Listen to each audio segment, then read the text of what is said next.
আমার আপনার কাছে মোবাইল আছে আর সেটা আমরা প্রতিদিন ব্যবহার করি ফেসবুক, টিকটক, ইনস্টাগ্রাম অথবা ইন্টারনেট। কিন্তু পৃথিবীর এমন একটা দেশ আছে যেখানে মোবাইল ফোন ইউজ করা মানে জেলে যাওয়া। অর্থাৎ একটা মোবাইল ফোন আপনাকে জেলে পাঠাতে পারে। আর হ্যাঁ, সেই দেশটির নাম হলো উত্তর কোরিয়া। আর উত্তর কোরিয়ার মোবাইল আছে সেটাও অনেকে জানে না। তবে উত্তর কোরিয়ার মোবাইল কিন্তু আমাদের দেশের মতো নয়, বরং উত্তর কোরিয়ার মোবাইল সিস্টেমটি অন্যরকম। সেখানে ইউটিউব নাই, গুগল নাই, ফেসবুক নাই, এমনকি ইন্টারনেটও নাই। সব কিছুই সরকারের নিয়ন্ত্রণে। আর মানে খুব সহজ, আপনি কি দেখবেন, কি পড়বেন, এমনকি কী কথা বলবেন, তা সব কিছু সরকারের নিয়ন্ত্রণে। আর কারণ তাদের দেশের সরকার চায় না তাদের দেশের জনগণ বাইরের দেশের সম্পর্কে জানুক। কারণ যদি তারা বহির্বিশ্বের কথা জানতে পারে তাহলে তাদের সরকারের প্রতি প্রশ্ন তুলতে শুরু করবে। আর প্রশ্ন করা স্বৈরশাসনের সবচাইতে বড় ভয়। ওকে, ওয়েলকাম টু মেন স্টোরি।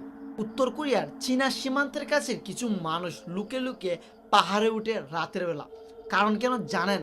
কারণ সেখানে মাঝে মাঝে চীনের মোবাইল নেটওয়ার্ক ধরা পড়ে। আর তখনই তারা বের করে গোপন একটি ফোন, অর্থাৎ স্মাগলার ফোন, আর যেটা সম্পূর্ণ অবৈধ। আর মানে খুবই সোজা, পাচার করা ফোন। আর এই বেশিরভাগ ফোনে আনা হয় চীন থেকে স্মাগলার করে। আর এই ফোন যদি একবার ধরা পড়ে তাহলে খুব বড় সমস্যা হতে পারে।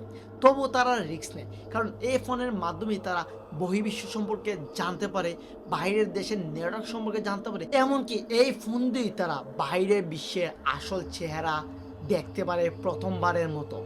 আর ভাবেন তো, একজন মানুষ তার জন্মের পর থেকে জেনে আসছে যে তার দেশই বিশ্বের সেরা, কিন্তু হঠাৎ একদিন সে ইউটিউবে ঢুকে দেখলো অন্যান্য দেশের উন্নতি, অন্যান্য দেশের কালচার, অন্যান্য দেশের গ্লোবালাইজেশন।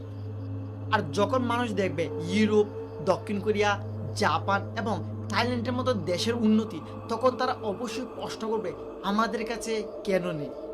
আর অনেক উত্তর কোরিয়ান প্রথমবারের মতো থ্রেড ড্রামা দেখে এই ফোনে, আবার অনেকে বিদেশি আত্মীয় স্বজনদের সাথে কথা বলে প্রথমবার এই ফোনে, আবার অনেকে এই ফোন দ্বারাই বহির্বিশ্ব সম্পর্কে জানতে পারে। আর মানে খুবই সহজ, সাধারণ একটা ফোন, আর সেই ফোনই বদলে দিতে পারে মানুষের চিন্তার ধারণা। কিন্তু সরকারও বসেনি। উত্তর কোরিয়ার রিপোর্ট অনুযায়ী তাদের দেশে বিভিন্ন গোয়েন্দা টিম আছে যারা এই অবৈধ নেটওয়ার্ক সিগন্যাল খুঁজে বেড়াচ্ছে। আর এই কারণে উত্তর কোরিয়ার মানুষ এই ফোনগুলো বেশিক্ষণ সময় অন রাখে না। তারা কল করে, তারা ড্রামা দেখে যা ইচ্ছা তাই করে, তবে খুবই লিমিটেড সময়ের ভিতরে।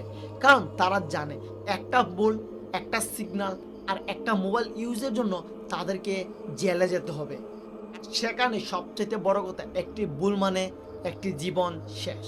সবচেয়ে ইন্টারেস্টিং ফ্যাক্ট হলো উত্তর কোরিয়ায় শুধুমাত্র মোবাইল নয়, বরং ইউএসবি, ফ্যান ড্রাইভ, মেমোরি এগুলো পাচার হয়। আর এগুলোর মধ্যে রাখা হয় নিউজ, ড্রামা, মুভিজ এক্সেট্রা। আর এই ছোটো ছোটো বিষয়গুলো থেকেই তারা জানতে পারে বাইরের বিশ্বের দেশগুলো আসলে তাদের পড়ানোর মতো সহজ না। আর আজকে আমরা স্বাধীনভাবে ফোন চালাই, কিন্তু পৃথিবীর কোথাও কোথাও এমনও আছে যে একটা সাধারণ ফোন স্বাধীনতার প্রতীক। আর উত্তর কোরিয়ার সত্য জানার সবচেয়ে বিপজ্জনক অস্ত্র হলো স্মাগলড ফোন।